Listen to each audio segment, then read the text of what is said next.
Hello and welcome everybody to the debut episode of Behind the Strings. Today we have a very special guest, our first guest, Mr. Connor Stevens. Hello. Hi. Hi, happy to be here. Happy to have you. Thank you for having me. Of course. Okay, so essentially, we just want to get to know you a little bit and just chit chat and hang out and, get to know the artist behind the art. I love it. Yeah. I love it. So you're a musician. I am a musician. Yes. What's your genre? And, if you have multiple. Right. Yeah, elaborate. and that's kind of what it is. It's this constant kind of flowing and changing, but always coming back to and rooted in Americana. And I feel like also Americana is then encompassing of blues, roots, country, singer-songwriter, which, all of those I am influenced from, right? And so, and then I had a record that I released 2 records ago, so my second record. It was Worm Country, and that was like psychedelic honky-tonk music, which was cool. You have a specific coin for that. Yeah, funky tonk. Yeah, that's what I call it. TM, copyright. And so, we did that, and that was a really cool, almost like a passion project that I didn't realize it was a passion project. Yeah. And because, part of me deep down was always like, I'm a fucking rocker, you know what I mean? And I did that, and it was fun, and I'm so glad I had that experience. But I'm not. I'm not. You're a rocker in a way of like the passion behind it, right? And like sometimes the little attitude. Totally, right. And I think rocker in the musician terms is like gung ho, party hard, like just balls to the wall, right? And I did that, and it was so much fun. I wouldn't trade it for the world because that was part of what's made me who I am today. But now I'm getting much more in touch with my more emotional, softer, vulnerable side, right? And so that's where I'm kind of coming back to like my roots of being a singer-songwriter. And I've always been a singer-songwriter, but the sound is a little bit more going towards that. Yeah. So tell me more about that. Like how like the timeline worked in your personal journey because I know your first few songs in your first album, it's called Willing and Able, right? Well, that was the first record. First thing that I released was the Stationary EP. Yes. So that kind of stuff is more singer-songwriter. That's totally singer-songwriter. So then it kind of had the arc, and I guess it would be a total 360 of coming back to your roots. So tell me about that and like how that kind of happened for you. That's a great question, and I more or less have talked about this in the past, but this is great because I have kind of more of a fresh mind on it, and I'm glad you asked that. So, I started, a quick little background story on me is that, I started playing, I've been singing all my life, and then I played bass when the Austin School of Music did rock camp at Antone's. And so my first show ever, I was in cargo pants with the zip off at the knees and an Under Armour moisture wicking tank top. Playing bass. And then I was like, I don't really want to do that. So then I played cello because you had to pick an extracurricular in middle school. Okay. And then I was like, I'm not a cello guy either, right? Why not? I don't know. I think it was just, the environment in Westlake and Austin. Yeah, right. Yeah, exactly. I'm not a cellist. And so then I just started, and then I picked up guitar when I was like 14 and just kind of was like, I want to just figure out, basic chords. And I didn't necessarily have everything that is now planned out, really. I mean, I knew that like I wanted to do music, but in what capacity, no idea. And then I ended up going to a different high school called Garza in Austin. Shout outs to Garza. It's a great high school. If you don't like traditional school methods, then Garza's the way to go. You have to be an AISD though. So which I wasn't, but we made it work. I was the first kid from Westlake. Yeah, that's fine. I already graduated. And then I was like, I really started writing, and I learned how to play guitar off of YouTube. Right. I just, I went to a couple jazz lessons, and I was like, man, this shit is so. Because the cello. I don't even know that. I think more so that it was because I was like, I wanted to be. So this is actually before I went to Garza. I saw that other people playing guitar. Mm-hmm. It's like, how do you get that to be a part of, your life in high school, right? Is jazz band. Oh. And so that jazz band was a huge, huge thing. They actually had 2 jazz bands. One was like the main chairs of jazz band. One was like the kind of preliminary, secondary, whatever things. And I was like, there's no way I'm going to be in the first, seats of that because those kids have been playing jazz guitar since since they were like 12. In you the know, womb, right? Right. And so, and then I went to a couple jazz lessons, and then they have this thing called the Big White Book, and it's like all these jazz standards and everything. And I just looked at it and was just so confused. And so I was like, look, man, you're great. It's like reading it. We're learning a new language. Yeah, it was like Egyptian, like ancient hieroglyphs, and I had no idea what to do. Now, for those who know how to read music, I just sold myself out that. But I don't know how to read music. So you're not a music theory guy. No, and that's been such an interesting kind of learning curve through it all, because it's like I learned songs, right, and then learned all these chords, and then kind of just made my own way from there, right? You know, and then but then as I've had band members along the way that do know theory, right? Shout outs to Austin Roach and to James Rodman, my guitar player and keys players respectively, because those guys, I mean, just are machines, and they can also hear something and be like, oh, that's a B flat whatever, you know, B flat 7, and I'm just like, where did that come from? Yeah, totally, I agree with you. And because of that has then allowed me to understand the kind of math, right? Because that's what theory is. It's really like math applied to a fretboard, and so it's super cool like that. But you know, like my last math class in high school I took 3 times, so we all know that that's maybe not my forte. So math is your strong suit. Yeah, math is my strong suit. So anyways, so then kind of that's like my little history of how I got into playing music, and then I started writing songs, and I've lived a lot of experiences already in high school. And just kind of seen a lot of, interestingly enough, because Westlake is very much a bubble and a sheltered place in Austin, right? Yeah. And I was not sheltered. I saw a lot, right? And well, you have an adventurous spirit. Right, yeah. And, and then I had a lot of struggles with drug addiction and alcoholism, right? That is very much a part of my story, right? Yeah. And the living through that for, up until almost, 3.5 months ago, right? That's how long I've been sober now. And which is huge. It is huge, right? Yeah. So also for anybody that may be watching that's going through something like that, like, look, I was lost deep in it for like 14 years, and I didn't think that I was ever going to not use drugs and alcohol. And let me tell you, there is a way out. Ask for help. There's people that give a shit about you, and they really care about your well-being, right? Well, there's also something to be said about the culture of the music scene. Right. I mean, any music scene, but especially here in Austin. I mean, this is a drinking town. So that in itself is a whole nother story and journey, but we're talking about music right now. So, but anyways, after I got out of high school at Garza, I graduated, and I, didn't have the grades to get into any of the colleges that I wanted to go to. And then when I really thought about it, I was like, I don't even want to go to college. Like, I don't really understand what purpose it has for me, right? And I think that's something that everybody has to decide for themselves. Because I was like, if I end up wanting to go to a music school, it's going to be theory, is what I'm learning. Yeah. And that's just, and then we've already established math isn't your strong suit. Exactly, right? And so I kind of, I went to my parents and was like, look, basically they said, are you going to waste our money if you go to college? And I was like, 100%. And so they were like, all right, well, what do you want to do? Because you have to have a plan out of high school. Like, we're not just going to let you just live at our house. Ha, joke's on them. I did till I was 26. Shout out parents. Yeah, shout out mom and dad, George and Denise. Y'all rock. And so they actually ended up using, what was left of, the college funds that I had, and I went and recorded my first EP, the stationary EP. Yeah. So those songs were all written in between the years of 17 and 18 years old. Wow. Right? Which is when I think about it, it's like, oh, shit, I've been releasing music for a decade now. And so that was very much singer-songwriter, and, my influences are from that are like Gregory Alan Isakov and Noah Gunderson and David Ramirez. Finding those influences really helped me just find my own craft and my own, like, wow, like I want to have something like that, right? And so here's the other thing, background in terms of like what my musical history is of what I've been, what I was exposed to.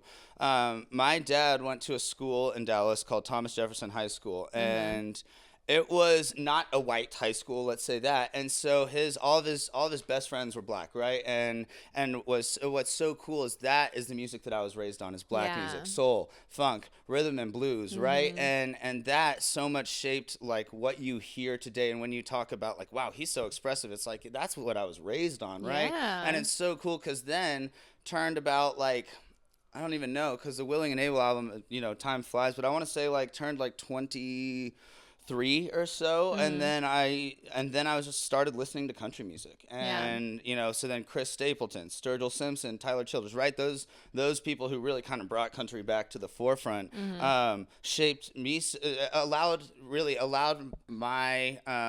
my mind to be wrapped around country music that wasn't this top 40 radio stuff that is so poppy and overproduced, right? Because you look back on, like, when people talk about the greats of country music, like Merle Haggard, Willie Nelson, Waylon Jennings, Johnny Cash, like, those dudes were outlaws, you know? Like, those people were not top 40 overproduced. They were all rough around the edges. And so that was so cool, because then I was like, oh, that's actually, I'm really feeling called to that. And so, also, I didn't grow up wearing cowboy boots or nothing like that. I played sports, and I thought I was going to go play lacrosse. So, I mean, a real huge 180. A preppy boy. Yeah, yeah. And so then that started, I started writing more in line with that. And then also, especially with Chris Stapleton's voice and just singing along to his songs, I do have a natural rasp to my voice and this grit, right? And because I was singing along to his songs, I'm like, oh, here's this range that I have that I kind of knew about before. Like, I have one song on that first EP called Something to Remind, and it's a little bit more alternative rock and roll, where I'm kind of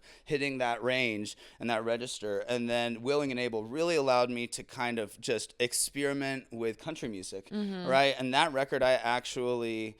I ended up producing myself on that one, and then my dear friend Hunter Sharp also was helping, engineer and helping produce as well. And then my other dear friend Taylor Jackson, he mixed that album, and it was such a blessing, and I'm so grateful that that we us three had that together, because our friend Taylor is no longer with us, and that's that's another thing that I want to say is, like, if you're out there and you feel like there's just nothing left to live for, just talk to somebody, right? Because I promise you that it is worth it, because, like, I can't get back that time that I had with my best friend, but right. And so just want to say that if you're out there, you're struggling, ask for help, man. People care about you. You're not alone, right? Never, ever. Never alone. And shit, if you are like, I don't know that I have anybody in my life to talk to, hit me up on Instagram. Reach out to me, Yeah, reach out to me. Hit me up on Instagram, and I'd be happy to talk with you about it. Yeah. So anyways,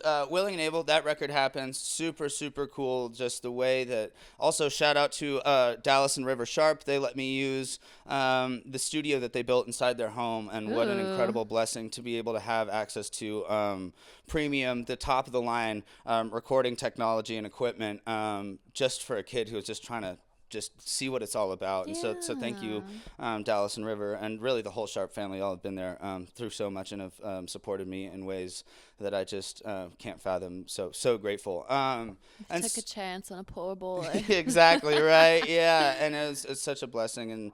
And I've known Hunter since I was 14, and his family have been incredible to me, and they are my other family, right? And so it's such a blessing. And so then moving on past that, I had about like a 5-year kind of hiatus of just like experimenting with life, right? Yeah. And figuring out like what I want to be, who I want to be, who the hell I am anyways, right? Especially talking about dealing with drug addiction and alcohol abuse and stuff, right? Like that, that took a hold of my life severely for 5 years, and I didn't have anything going on with music really. And then I just started picking it back up, and I was like, no, this is what I want to do. And then put together a band that was the Country Worms. That's still the name of my band when I play with the band. Some different members now, and super grateful to the members that were originally in the band that helped make the Worm Country album possible. And that was that second album that I talked about. Just super grateful to have that experience. We recorded it out at Orb Studios, which is super, super cool. I think the bass player from Blue October built that studio. Just really one of the best studios, I would say, in Austin, but it's not in Austin. It's kind of closer to Dripping Springs. Yeah, it's kind of on the outskirts. Yeah, and that's what's so cool about that place is, I've recorded at different spots in the city, and where I was in my life, right? It was, if I'm in the city, I'm gonna find a way to go out and party after the studio. So that's what I'm really thinking about, is like, let's celebrate all this, but it's like, really, you got a job to do. And so that's what's so cool about Orb, is you step outside, it's like, it's all hill country, plus then you got a 30-minute drive to anywhere that your friends might be. It's its own little bubble. It is. Which it really is nice. is. I It's feel its like own when orb. you record, it's its own orb. Yeah, and it's nice when you're like recording, because you're in that zone and you're in that bubble. You're in the orb, Yeah, you know. So exactly. you get to be fully enthralled and not have to worry about who's walking down the street, or, you know, I gotta go catch up with so and so. Exactly. Yeah. And so that was super cool. We spent like months in that studio. We recorded 20 songs. So 10 were released, and then we'll talk about those other 10 later. But and so that happened. That's like my psychedelic honky tonk stuff that I was kind of telling you about. Okay, so yes. with that, what you like to call funky tonk. Right, funky tonk. So what is the main, if you could look back and imagine the main difference between Stationary and Willing and Able, and then you had the gap, and then you jumped right back into a whole completely new sound. Yeah. What would you say was the main factor that made you just like, you know what, let's just do this instead? Psychedelics. Yeah. I mean, you listen to a lot of the stuff, and it's like, the production. So the first song on that album, Mine Don't Know, has that run in it, and then and that's what kicks off the song. And that song is talking about, the first line is, the wells run dry and I'm out of dope, bumming cigarettes, ain't got no dough. Spent my last check putting on a show, and I'm not talking about playing a show. I spent my last check putting on a show to the world, right? Yeah. And so anyways, so that's kind of telling that a little bit of that story. The chorus saying, the devil likes to play his tricks on me, demons at my door and they're whispering. It's hard to fall asleep with restless feet, because don't I know it? Well, you're my girlfriend, so you actually know Surprise. it. Restless feet. You get to deal with that every night. And so anyways, but then going into Austin's guitar solo on that, or actually rather coming out of it, he hits that little run, da da da da da da da da, and then there's a whole break in the song, and it's this crazy echoed out, spaced reverb thing. There's also like a baritone guitar on there that gives it this surfy psych sound, and then we do a reverse cymbal crash in this production. So it just has this crazy, like, wow, this is a big sonicscape, right? And so that is really credits to psychedelics, because that is what kind of had me I ended up listening to a lot of psychedelic music like that, right? So you had your Beatles trope. Yeah, for sure.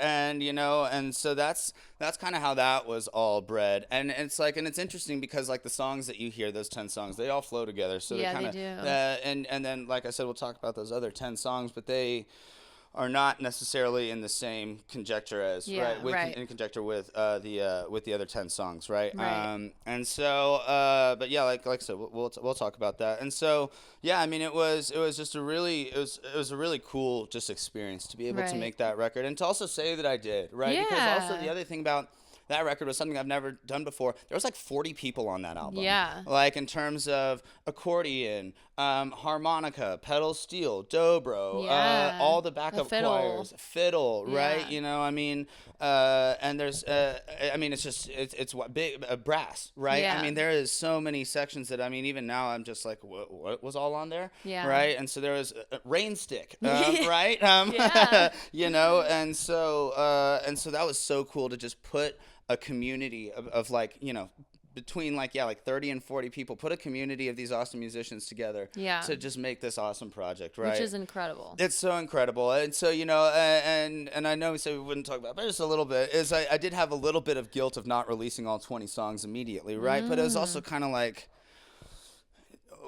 drop all 20 songs is a pretty ballsy move for really kind of my return back to music, you know what I mean? And so kind of, hey, here's a little taste of everything, plus then we've got all these songs on the back end. So I'd been sitting on the other 10 songs for almost a year now that have been mixed and mastered, and everything is done. I mean, that's also kind of nice though, because then you have a separation, and it's almost like a continuation rather than just here's all the party all at once and then it's over. You know, it's like you kind of get to revel in it a little No, longer. you know what? You're totally right. That's a really great perspective on that. And I'm so excited because now these songs are going to be releasing. Woo! So, so super excited about that. And your last album that you released, Hanging On. So that album is also a totally different sound. Totally. I would honestly say it's like, I wouldn't say it's 110% different than Worm Country, but I would say probably 75 to 80%. Probably, yeah. Because you can still, something that I've noticed about your music from the very first song you ever put out to the very most recent song you've put out, you can still see you in every single one of them. And Thank you God. can still, right? And it's everything has been very intentional. And like talking about Worm Country with, psychedelics being a very pivotal, turning point for the creation of this sound. But even just the way you talk about Mind Don't Know, it's like all of the instruments have a purpose. All of the crescendos and everything, all the elements are there for a reason. Right. And all of your lyrics are there for a reason. Totally. And I've noticed, just because I've, been around your music for so long now, that there are so many folks out there who will listen to songs off of Worm Country, like Broken Cigarettes or Mind Don't Know, and be like, yeah, so fun. But then you're like, do you know the lyrics? Are you listening to the words? So go in a little about that, about some of your more like quote party songs, right? And those lyrics behind them, and where that came from, and why you wanted it to be translated into that kind of song. Yeah, totally. And before I forget, I real quick want to say, you talk about the sound and the crescendos, and yes, I did do. I also produced the Worm Country album, but it was a real 50-50. Shout out to Oliver Ocean at Orb Studios, who mixed the record and also engineered the record, but he also co-produced the Worm Country album with me. And there's so much of his knowledge that had it been anybody else, that the sound would not be what it is, right? And so Oliver Ocean, what's up? It does really take, does. And this album, Worm Country, shows exactly how much it takes a village. Because I also wasn't doing too hot then, and so those people came around me and brought this life to my songs, and I also was able to then in turn give them something to come around, right? So super, super cool. Now, as talking about songs, the party songs like Mind Don't Know and Broken Cigarettes, and then even Don't Stop in Lubbock, right? Mind Don't Know, like I said, it was just kind of a reflection on the dark parts, but sounding fun of drug abuse and being lost in that, right? And being like, I don't sleep, I feel like the devil's on my back, and I'm constantly loaded, and I don't really know that I want to be. I get fired from my job because I come in late. I mean, it tells all these things, and all those things I lived. Right. Yeah. And you could say unfortunately or fortunately, but that's just how it happened, right? Yeah. And Broken Cigarettes, that song was written from... So first of all, the tune of that bum, bum, bum, bum, bum. Yeah. Well, also, pause real quick. Yes. If you guys don't know what he's talking about, pause this, go to Spotify, Apple Music, however you get your music, listen, and now come back and keep going. And Broken Cigarettes was really just about when the party's done. Yeah. Right. Broken Cigarettes, half a beer my buddy left. Plastic baggies torn to shred and my eyes are red. I remember on my old bass player's his old house, there's this back deck, and it was, I remember going under the deck and looking for little half-smoked cigarettes when there was no cigarettes left, and it was always, right, and then it was always a party house too, so it's like drinking half-full beers everywhere. It's like, oh, it's flat, it might be a day old, oh shit, there was a cigarette in that beer, gross, very gross, right, and then plastic baggies torn to shreds. Self-explanatory. Use your imagination for that one. Right. And then it says, burning out ain't felt so good. Why does it seem so right when I ain't doing the things I should? And that's so, it is, because that's right. When you're kind of in that decline of burning out, and especially when you're doing it to yourself of like drugs and alcohol and stuff, and it does feel good because you're loaded. So it's like, burning out, well, screw it. I feel great, but I know my life's going downhill, but shit, I feel good. Yeah. Right. And then why does it feel so right when I'm doing the things I should? It's like, I feel great. I know it's wrong, but it feels good, Yeah. And so that, so that whole song, and then in the back verse it says, broken cigarettes, mental health has gone to shit. And then it says pain in my left chest. Think I got a heart attack, and that is a more true line than most people really know. In the sense of one, yeah, I mean, you talk about people that love to put stuff up their nose. They know what it is to have chest pains associated with that. Also, what people don't know, the men in my family have a huge history of like heart disease, heart problems, heart attacks. I was actually talking to my therapist about this yesterday, about how my dad had a heart attack when I was 12, and I was the only person in my family that was there. I didn't know what to do. And that's some shit that I am just now, 16 years later, starting to kind of address and work on. Because it's like 12-year-old me thought my dad was playing around, and so I actually said, Dad, if you don't get up, I'm gonna kick you in the balls, right? So yeah, it's so sad. And I think about that, I'm like, oh my God, I feel so guilty, but also like I were a kid. I was a kid, I didn't know, right? But that in itself, like that history, my uncle has a pig valve in his heart. It's like that's a real history to my family, right? And so that's kind of where that line comes from. There's more depth to it, right? And so that's really, again, and that's the whole point, is like all of your lyrics. That's what I mean. What I meant earlier is like the intention behind each one. There's so much there that sometimes if you're just listening, you're like, oh yeah, such a great song, la la la, whatever. But if you stop and think about you, the artist, and why you wrote it, there's a million stories to be told about the depth of each lyric. Right. And so yeah, that's exactly right. It's just there is so much depth to it. And then it's so cool that like, because there's a lot of songwriter songs, like singer-songwriter songs, where it's like you are forced to listen to the lyrics because it's so stripped down, right? And that's a cool thing. Love songs like that because it's like there's no distractions, right? But there's something to be said about, it's not distractions, it's playing into what the words are saying, right? It's all feeding itself, right? Which is just so cool. So that's kind of that little bit of story and history behind the recording and the process and the everything behind Worm Country, right? So then in Hanging On, we kind of touched on it earlier, but we'll swing back around. So this album was a lot more stripped down. There are still some upbeat songs in there, but the intention is also still there. So talk about the intention difference between Worm Country and Hanging On. Yeah, so Worm Country, like I said, took it took a period of about like 2 to 3 months, right? In terms of like just time in the studio, right? That's not like, it was a lot of time. Maybe not 2 to 3 months. I would probably say like a month and a half. So about like 6 to 8 weeks of actually being in the studio. Because I mean, 20 songs is not. That's no easy feat. That's no easy feat. And then also the amount of people that we had on, and then being like, okay, well, what do we want for this song and this and blah, blah, blah, blah, right? So that was like honestly the most chaotic thing I've ever done because it was just people coming into the studio. Our friends would come into the studio. Do we want this guy to sing on this one? Okay, so then we deliberate for 30 minutes, and then Oliver's sitting there be like, dude, y'all are paying for time. I mean, if y'all want to deliberate, that's great, but like, it's what fucking pre-production's for, right? And so, that's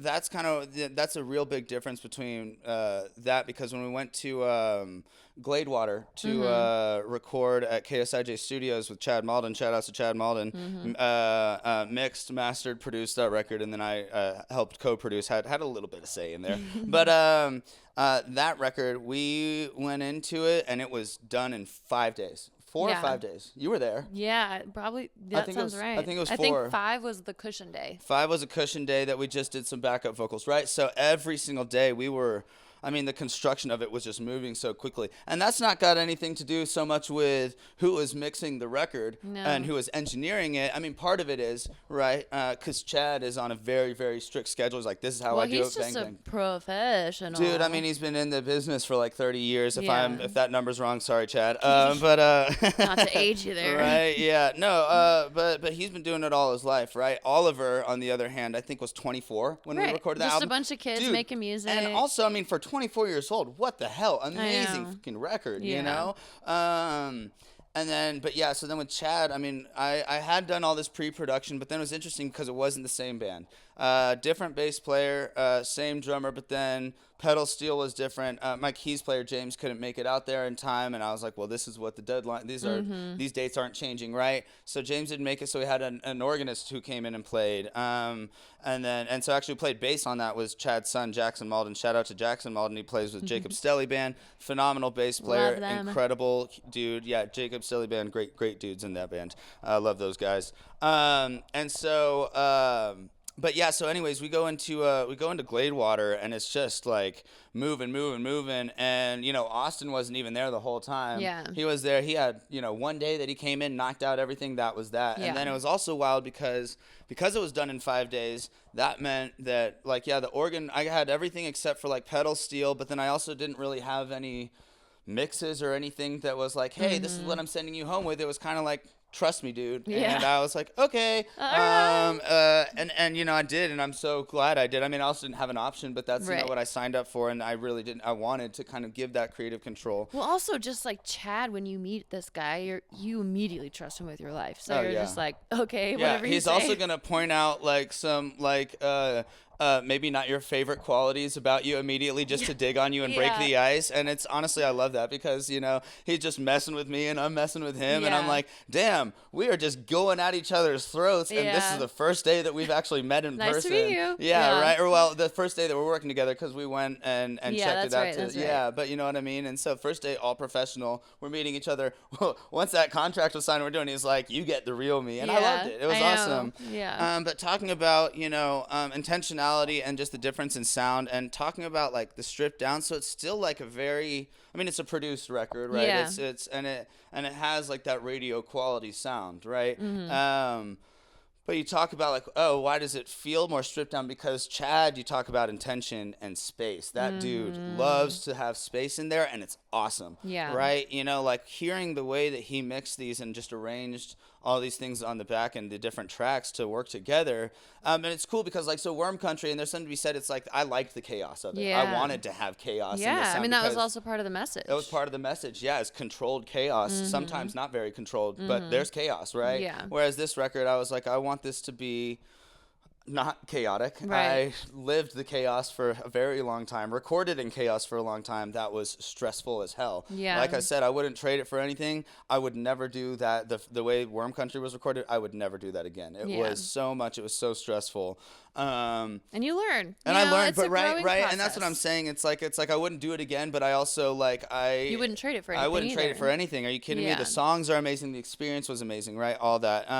And so then recording that in Gladewater was just so cool. And then Smith Music ended up. I'm working with them. They're my distribution team. Shout outs to Smith Music and to DJ Dugan out there for helping me get all this music out. Really appreciate y'all. And so your personal sound with this album and the difference. Yeah, right. My personal sound. Thank you for bringing me back. Yeah. Gotta lasso it up. You really do. I'm so glad you know me so well. It's like I said earlier, it's I wanted to get vulnerable. I wanted to write about shit that's hard to write about. I wanted to, at that point, we'd been dating for, 8 months or longer? Something like that. Something around there. I feel like no, we'd only been together 6 months. Before you went to record? Right? Or was that a year and 6 months? I don't know. Either way. Anyways, it was probably longer than 6 months because I had a lot of stuff to write about from our relationship, and that's something that I've always been real scared about writing in relationships. Because of the people, well, not you, and I'm getting there, is that, the people that I dated in the past, if I write something that's not an easy song or just writing about some hard truths, it's oh, that's ugly to look at, and it's how could you say that, right? Or it's or write about an argument, it's oh my gosh, how could you take it there? It's 'cause I'm a fucking songwriter, dude. This is what my job is, and if I've been given the gift to express myself in these ways, right? And that's your song "Wasted a Good One" off of 100%. Wasted a good one, and so anyways though, but real quick, and before we get into that, is that not to toot your own horn, but but you have provided that safe space for me to where I can write about the good, the bad, the ugly, the everything, the beautiful in our relationship, and it all be loved and appreciated the same, which in turn I then, because I attach my myself to my songs a lot, which is hard not to, which in turn then allows me to feel that much love and that much freedom. So thank you, and I love you. I love you. Well, the whole point is, as an artist, no matter what art you're pursuing, is to have that creative freedom to express, and to know that that's an outlet. It's a therapy of sorts to be able to, self-navigate through situations of any kind, and to be able to imagine if someone was like, you're not allowed to feel that and write that'd be terrible. Well, then we'd be living in 1984. Yeah. So well, George Orwell's 1984, not the year 1984. Yes. So yeah, so I mean, and I've talked about some of these songs on another podcast, so I want to kind of get into some of the other stuff. Yeah, you talk about "Wasted a Good One," right? Yeah. That song is exactly that. That's exactly that. It's like, oh, I wrote this song. I wasted a good one. I threw another coin down the wishing well. I thought I was having a good time, busy playing doctor with the devil herself. Gave that girl a country song. Now I'm dancing on my own. Yeah, talking about writing a song for someone that you're just like, well, that was a waste. Great. Yeah. Yeah. And so yeah, that's where that song just kind of came out of nowhere. Actually, my buddy Chaz, who I know through a bunch of friends, he's a very funny guy, very silly guy. I love his mind. And Chaz, I actually was at his house and I was like playing on that E chord, and I was like, man, I want to like. So I just kind of came out with that first chorus, right? Yeah. And then I was like, I want something real fast paced, moving quick, and like lyrically, right? Yeah. And so he helped me write it, and it was just so fun. It was so cool. So shout out to Chaz for helping me write that one, because it's go fly a kite wherever the wind feels better in the long run. When the running comes to nothing, you can always get in trouble with the wrong one. Mm-hmm. Put a statement on a paper. See you later, alligator. It's a different game of hot potato. That's my favorite line. Peel back the layers. I'll show you what I'm made of. Oh. Yeah. And so, so that's what that's exactly what the song is about. It's just writing a song for someone that I was like, why the fuck you didn't deserve that song? Yeah. Not you. It's about the previous ones, right? And so then, but yeah, then, you talk about Hey Ma, which I've touched on in other interviews and stuff like that. But, Hey Ma is a song that I wrote initially feeling about like this being on tour and being out on the road and being like, hey, things aren't as I thought they were, and I miss you, right? Right. But also because of your experience with your life, this ended up being a song about both of our experiences, right? And that is so cool, and that's really a lot of what this album, the Hanging On album, was writing from not just my experiences, but drawing in other people's experiences, drawing in other people's truths, because that's like really what I'm trying to fall into as a songwriter is like, I have lived a lot of experiences, and also there's something to be said about telling someone else's story who didn't have the voice to say it. Right. Or maybe don't know how. And that's kind of what I meant is, or just like, sometimes a lot of people, and I've met a lot of people that they have this amazing story, and I'm like, what do you like? Do you feel like talking about it? And they're like, I don't really, I don't know, because they might not be an artist, and just so happens that your brain works in the way of storytelling through songs. And or they also may have not been able to have a safe space throughout their life in order to feel like they could say their truth. Right. And that's one of the responsibilities that I feel as a songwriter, which I feel so blessed to carry that weight, right? Because I've been given the gift to say things in ways that a lot of times I write a song and I'm like, where did that come from? Yeah. And, real quick answer to that is God, right? Yeah. And I, especially in these past 3 months, have just have been so pivotal in so many aspects, but especially turning my heart and my life back over to the God of my understanding, who, I know it can be controversial for some people. Some people don't like it. It's my truth is my God is Jesus Christ, right? Has saved my life and brought me out of this ruin, right? And this place that I thought I would never get out of. And because of that freedom has then given me freedom to write so much. That liberation. Right. Exactly. Right. And so then with that, I've been able to kind of have, with this new mental clarity, I've had this understanding of my responsibility as a songwriter and as an artist, and I feel so blessed to be able to carry that responsibility with me, because it is not It's not light. And it should not be taken lightly. And Yeah. I'm blessed that the community that I have also treats music the same way. You look around at a lot of like, was doing some songwriting with one of my buddies who's a songwriter in Nashville, and then another guy who's out in New Braunfels, and they were talking. It's like, yeah, most of our money just comes from writing about beer and trucks. For these Nashville artists, right? We get into a room and they're like, give us a song about beer and trucks, and that's what they write about. And these the people who are singing those songs, they didn't even write that song. So maybe it is their truth, but it's also like, man, it doesn't. It's Right. These people may look. I don't know people's intentions, but it doesn't really feel like it's for the right reasons.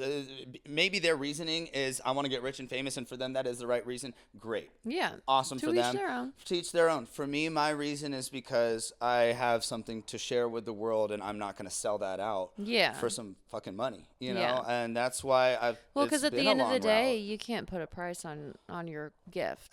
Or on authenticity. Exactly. Right. So there's a reason why I've been doing it independent for a while. Yeah. And there's a reason why I haven't. It's not like I've been getting offers all over the place, but I haven't been. I've been seeking out offers, right? And the reason that probably is because it's like I don't want to accept a deal that they say, okay, now I own your masters and you can have the lyrics for this song, but we're going to change the sound of it, right? Yeah. So and I've heard stories about how that happens, and and it's very cool because in this day, the way that technology and the power being given back to the artist has advanced, there's now labels that are giving artists their power while also still having ways to elevate them, and so it's a lot more symbiotic, which is cool. So those are options that I'm really looking to explore as that comes out. But I've also had talk about it takes a village. I've had so many people that have come around me to help me fund my dream, right? And so that is so because of that, I've been able to achieve this this really high end, top of the line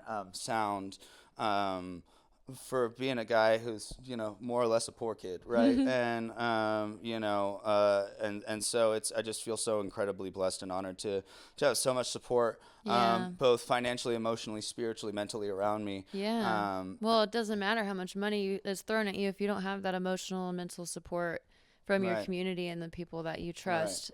What's it for? Exactly, right? And so it's just been a beautiful ride. And now really because like I'd said, like there's things that changed within my band, so because of that I almost not like I was like I'm done with music, but I'm like I just don't know if I got it in me because that was a lot, right? And I'm so blessed to have to have been able to make it out of it, and then to have this new fire under me to be like, no, this is what the hell I was put on this earth for. This is what I'm doing, right? And there's no second guessing it. I'm just, balls to the wall and just going for it, And so I feel which is amazing, and really the only way you should do it, because as artists, we get that same fire as someone who's in medicine, who's like, I have to save lives for a living. 100%. Absolutely, and it's like.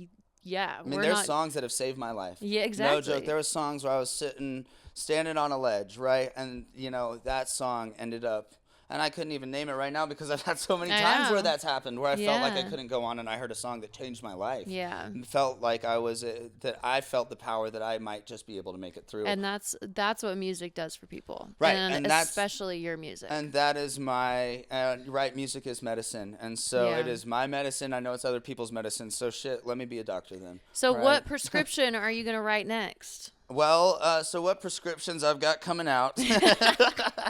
A new RX just dropped. Yeah, new RX. Yep, available at all major pharmacies. On January 17th, I am releasing.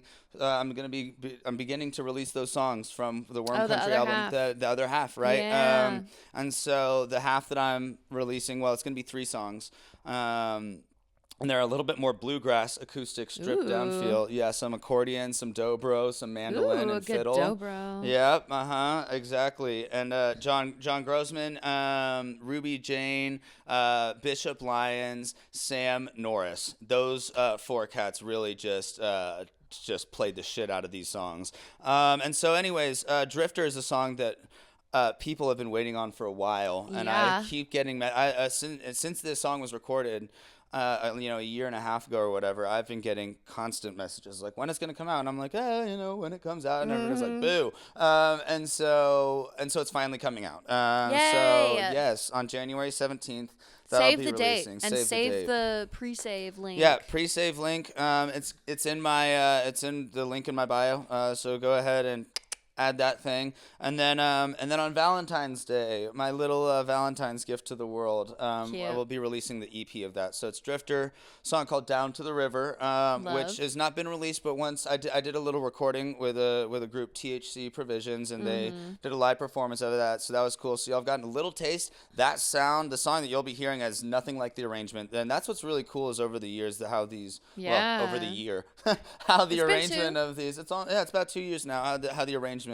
have changed to these songs, and so it's cool to kind of just be like, oh yeah, this is how it started, right? For all these songs. And every time he plays live a lot, everybody, so catch the shows next time. But every time you play live, something gets added, whether it's a little, you and Austin have your rapport on stage, or and it's a little Luis thing in the back. Luis is my drummer, Dakota's a bass player, and James is the keys, and he does something every so always often. little nuances, right, that end up building a song to like, which makes it sound. So it's the gift that keeps on giving, right? Really, totally. is what it is. So.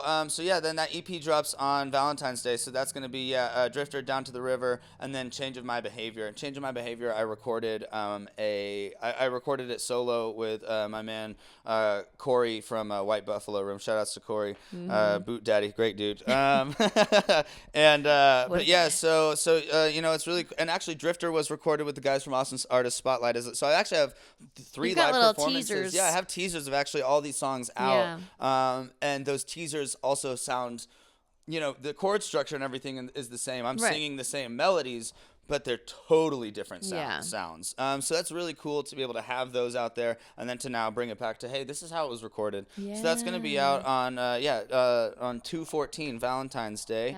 So that's what I got coming up. Amazing. And then as far as shows, if y'all are in Austin or the Central Texas area, you want to come catch us at Sagebrush on January 16th.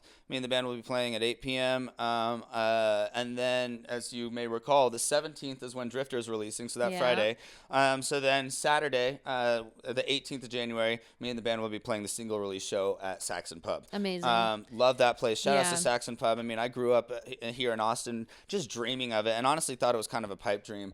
And then it was actually Marshall doing Tunesmiths there that I ended up playing a song, and then because of that, it then opened up the doors for me to play at Saxon Pub. So, dude, thank you so much. Marshall is our producer, everyone. Marshall's our producer, and he's our friend. And our friend. We First love Marshall. and foremost. Yeah, and so so Saxon Pub has really been a main part of my live performance. It's lately. really a rite of passage. It is. This city. It's an Austin staple, and it's also cool. I grew up, listening to Bob Schneider. Yeah. Right. He has his every Mondays there, and then one day I was like as a kid, I was like, when I started playing music, I would still say I'm a kid, right? You were a kid. I was like, man, I would love to open for him one day. Last year we opened up for him at Buck's backyard for the 4th of July, and I was like, holy shit! Just so you know, man, I grew up dreaming of opening for you, right? and look at that. So cool. So yeah, that's what I got coming up, and then on the 21st, of March.